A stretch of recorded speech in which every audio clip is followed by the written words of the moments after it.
L'installation d'un dosseret est une excellente façon de créer un point central, unique et ainsi transformer la décoration de votre cuisine. En voici un aperçu. Voici les matériaux dont vous aurez besoin pour commencer. Lorsque vous achetez vos carreaux, n'oubliez pas d'ajouter 10 afin de vous assurer d'en avoir suffisamment. Tout d'abord, vous devriez préparer votre cuisine. Commencez par couper l'alimentation électrique. Il est également conseillé de disposer de carton ou de bâches sur votre revêtement de comptoir et de sol. Utilisez ensuite un ruban cache vert pour protéger les rebords de vos armoires. Poncez la surface du mur avec un papier à poncer. Vous faciliterez ainsi l'adhérence du mortier au mur. Essuyez bien le mur avec un chiffon lorsque vous avez terminé. Prenez le temps de bien mesurer votre mur afin de prévoir la disposition de vos carreaux et de trouver le centre. Marquez le centre avec une règle droite pour déterminer l'emplacement de votre premier carreau. Disposez vos carreaux sur votre revêtement de comptoir protégé et couvert. Tracez une ligne le long du haut de la rangée inférieure de carreaux afin de vous assurer qu'elle est bien parallèle au comptoir. Il est préférable de travailler avec une ligne droite qu'avec un comptoir qui n'est peut-être pas droit.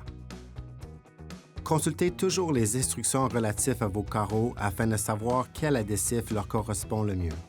Dans notre vidéo, nous utiliserons des carreaux en verre pour lesquels un mortier à couche mince est nécessaire. Avec une truelle dentelée, étalez le mortier sur le mur en commençant par la rangée inférieure de carreaux. Tenez la truelle inclinée et étalez l'adhésif dans un sens. Placez le bord du premier carreau sur la ligne centrale que vous avez déjà tracée. Alors que vous disposez la première rangée de carreaux, assurez-vous que ces derniers sont parallèles à la ligne que vous avez tracée sur le mur. Utilisez des cales d'espacement entre chaque rangée de carreaux. Vous remplirez les espaces avec du coulis plus tard. Procédez ensuite vers le haut et sur toute la longueur du mur. Si vous optez pour une disposition décalée, vous devriez couper certains carreaux afin de les adapter aux espaces. Coupez les carreaux à l'aide d'une scie à eau. Si vous n'en avez pas, il est possible d'en louer une auprès du centre de location d'outils de Home Depot. Si l'espace sur le mur est trop petit, il est possible que vous ne puissiez pas utiliser la truelle. Dans ce cas, vous devriez enduire le dos des carreaux avec du mortier.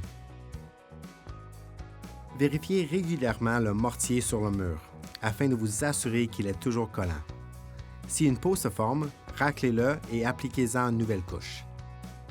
S'il y a des prises électriques sur votre dosseret, coupez les carreaux autour d'elles. N'oubliez toutefois pas d'ajouter les boîtiers de prolongement des prises de courant afin de vous assurer qu'ils affleurent les carreaux. Ils sont offerts dans le rayon d'électricité de Home Depot. Une fois la totalité du dosseret posé, laissez sécher le mortier pendant une nuit. Mélangez et appliquez le coulis avec un aplanissoir en caoutchouc en retirant l'excédent.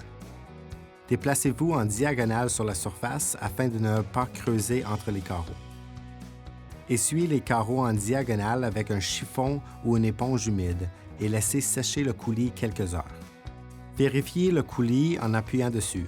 Si aucune marque se forme, il est prêt. Une fois le coulis a durci, appliquez un scellant sur le dosseret afin de garder propre et d'éviter l'apparition des moisissures. Par la suite, il vous suffira de retirer les bâches et les cartons et de rétablir l'alimentation électrique dans votre cuisine. Une fois terminé, votre nouveau dosseret de cuisine est prêt. Appliquez un calfeutrant pour baignoire et carreaux entre les carreaux et le comptoir et les armoires, ainsi que dans tous les coins. Lissez ensuite avec un doigt humide. Home Depot offre tout ce dont vous avez besoin pour entamer votre projet. Visitez-nous aujourd'hui.